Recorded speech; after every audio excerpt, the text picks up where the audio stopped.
Thank you so much, Jacob Berry. Our next speaker is Harrison Chen. Harrison Chen is a freshman at Vanderbilt University who is majoring in economics. Harrison graduated at the top of his class at Panther Creek High School, and he's from Cary, North Carolina. Harrison recently wrote a column in the Vanderbilt newspaper regarding affirmative action titled, Harvard, the buck stops here, and it struck the chord with many silent majority on the campus. Let's welcome Harrison Chen.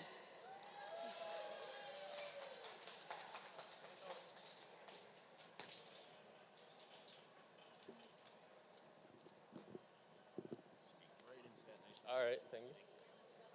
How's everyone doing today? All right, as you all may know, I am a freshman at Vanderbilt University, and I did graduate top of my class at Panther Creek High School out of a class of around 600 people, and I did apply to Harvard University. I didn't get in, but that's not the reason I'm here today. I have no personal aversions with Harvard University. However, I have serious moral qualms with what they're doing right now at a systemic level. I'd like to reiterate that I'm not here today because I'm mad I didn't get in.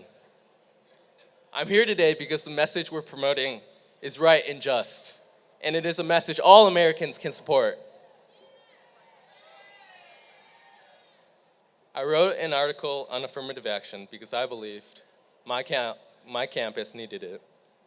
Vanderbilt University was one of many private universities, including all of the Ivy League schools, to submit an amicus curiae brief in the Harvard case. For those who don't know, an amicus curiae brief is basically a document that is submitted by another party to help one of the parties involved. In other words, Vanderbilt was trying to help Harvard continue their discrimination. They should be ashamed. It seems that the higher institutions in America are consciously participating in dumbing down and deceiving our students. When we talk about affirmative action, campuses treat it as some sort of John Lockean natural right. There are very few people on college campuses that know that 70% of Americans do not believe race should play a factor in admissions. They do not know that 57% of African Americans believe ethnicity should play no part in admissions. Instead, they paint with broad diversity brushes in an attempt to justify their discrimination. They don't even know that the vast majority of Americans of all colors and backgrounds don't agree.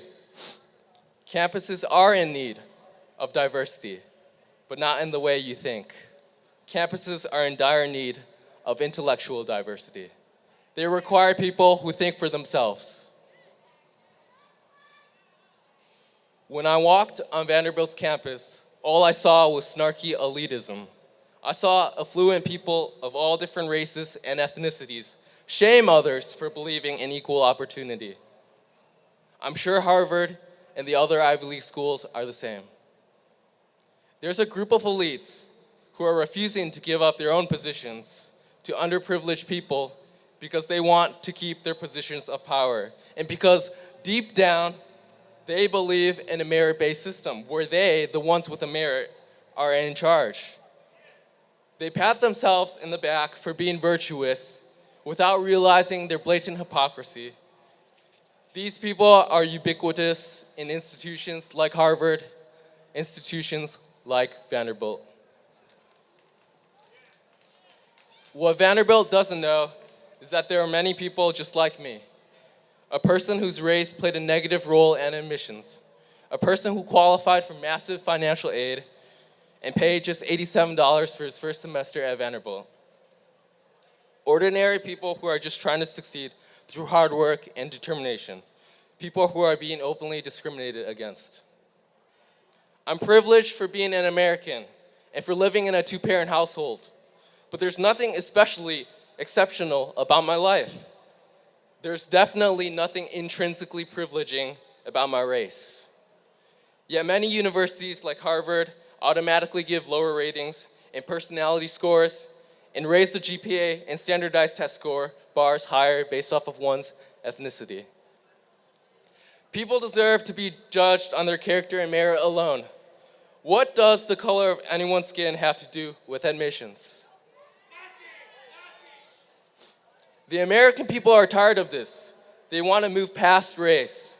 They want to stop fighting injustice with more injustice. They see the sick media attempt to pit race against race, people against people, and quite frankly, they're done with it. Today, it's not particularly surprising to see insane claims that merit is racist on college campuses or in the media. Let's be clear, if you're participating in this dialogue, you're the racist that believes some ethnicities are not capable of achieving merit. The empirical evidence is stacked against Harvard, but they're not going to give up so easily. Many powerful people in these institutions have their jobs on the line, their political agendas at stake, but I believe we will win. Not only has the DOJ sided with us, but so have the vast majority of Americans. We will not be intimidated by a pompous minority. We will stand for what is right, just, and fair, and we will be victorious in the end. Thank you, and God bless.